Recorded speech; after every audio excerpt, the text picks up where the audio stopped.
Odisha Adarsh Vidyalaya exam पाई ओडिशा आदर्श विद्यालय प्रवेश परीक्षा exam पाई आज आम पंचम क्लास विज्ञान सेक्शन किसी क्वेश्चन आंसर आलोचना करवा। प्रथम प्रश्न होची पदार्थर केतोटी अवस्था रही पारे। ऑप्शन रे अछि दुईटी ना तीनोटी ना चारिटी ना पांचटी। तो पदार्थ केतोटी अवस्था रही पारे तीनोटी। ऑप्शन बी ही जीवो राइट आंसर। तबे कौ तीनोटी गोटे होची कठिन आ गोटे होची तरल आ गोटे हेबो गैसीय। तो पदार्थ यही तीनोटी अवस्था रही पारे। यापर 2 नंबर निम्नोक्त काहाकू उत्तप्त कले ताहा सीधा सड़क बाष्परे परिणत हुए। आयोडीन ना बरफ ना लुहा ना तंबा। तेबे कौन सी जिनस को आम जब गरम करवा से प्रथम तरल तापर जाकि बाष्परे परिणत हो किंतु आयोडीन या जब आम उत्तप्त करवा से सीधा सड़क बाष्परे परिणत हो। ऑप्शन ए हो राइट आंसर। यापर 3 नंबर बरफ जलर केउ अवस्था अटे कठिन ना तरल ना गैसीय ना प्लाज्मा। तबे बरफ हूँ जलर कठिन अवस्था। ऑप्शन ए हो राइट आंसर। यापर 4 नंबर जल केतोटी अवस्था रे रही पारे 3टी ना 4टी ना 5टी ना 6टी। तबे जल 3टी अवस्था रही पारे कठिन तरल एवं गैसीय अवस्था। ऑप्शन ए हो राइट आंसर। यापर 5 नंबर जलीय बाष्प ठंडा हेले केउ अवस्था प्राप्त हुए बात्या हुए ना झड़ हुए ना जलकणा हुए ना गैसीय हुए। तेबे जलीय बाष्प जदि जो ठंडा हो से पुणी थे जलकणार परिणत हो। ऑप्शन सी हो राइट आंसर। यापर 6 नंबर तरल पदार्थर निर्दिष्ट कौन नहीं ओजन नहीं ना आकृति नहीं ना रंग नहीं ना नमनीयता नहीं। तरल पदार्थ ताको आम जो जिनस रखा से ही जिनसर आकृति धारण कर तार निर्दिष्ट रूप आकृति नहीं। ऑप्शन बी हो राइट आंसर। यापर 7 नंबर निम्नलिखित मध्यरु जलरे कौन मिसाइले जल जीवाणु मुक्त हुए बेंजीन ना मिथेन ना क्लोरीन ना आयरन। तेज जलरे जदि आम क्लोरीन मिसेबा तेबे ताहा जीवाणु मुक्त हो। ऑप्शन सी हो राइट आंसर। यापर 8 नंबर आयोडीन को गरम कले ताहा केउ अवस्था प्राप्त हुए कठिन हो जाए ना तरल हो जाए ना गैसीय हो जाए ना प्लाज्मा हो जाए। आयोडीन को जदि आम गरम करवा तेबे से डायरेक्ट से कौन हो ना गैसीय हो। ऑप्शन सी हो राइट आंसर। यापर 9 नंबर निम्नलिखित मध्यरु कोयला केउ अवस्था अटे भंगुर ना नमनीय ना प्लाज्मा ना अनमनीय।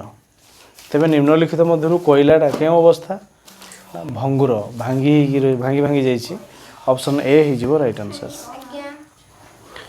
यापर 10 नंबर निम्नलिखित मध्यरु केउ तेल शीत दिने कठिन अवस्था रे थाए जड़ा तेल ना नड़िया तेल ना राशि तेल ना सरिष तेल। कौ तेलटा टाण हो जाए शीत दिन नड़िया तेल। ऑप्शन बी हो राइट आंसर। यापर 11 नंबर जल को अत्यधिक ठंडा कले ताहा केउथिरे रूपांतरित होता है बरफ ना कुहुड़ी ना जलीय बाष्प ना काकर।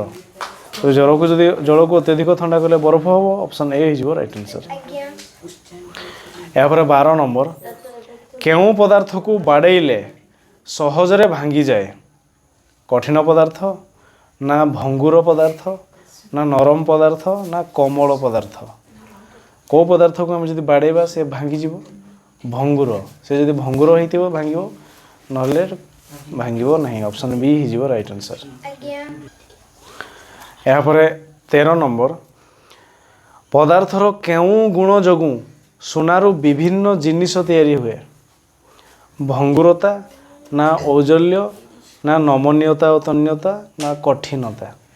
तेबे सुनार कौ गुण जो से आम विभिन्न जिनस तैयारी कर ना देहा नमनीयता और तन्यता।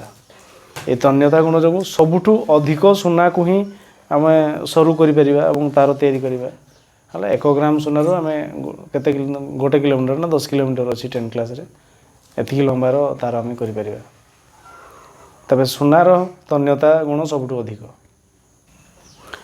यापर 14 नंबर जल को गरम कले ताहा केउ अवस्था प्राप्त हुए कठिन ना तरल ना प्लाज्मा ना गैसीय। हाँ जल को गरम कले गैसीय हुए ऑप्शन डी ही राइट आंसर। यापर 15 नंबर केउ पदार्थ को गरम कले ताहा न तरली सीधा बाष्परे परिणत हुए कर्पूर बा आयोडीन ना लौह ना एल्युमिनियम ना कोयला। कर्पूर बा आयोडीन आम से दुईटा को जदि गरम करवा ताहा सीधा सड़क से बाष्परे परिणत हुए आ तरलिबे नहीं ऑप्शन ए ही राइट आंसर।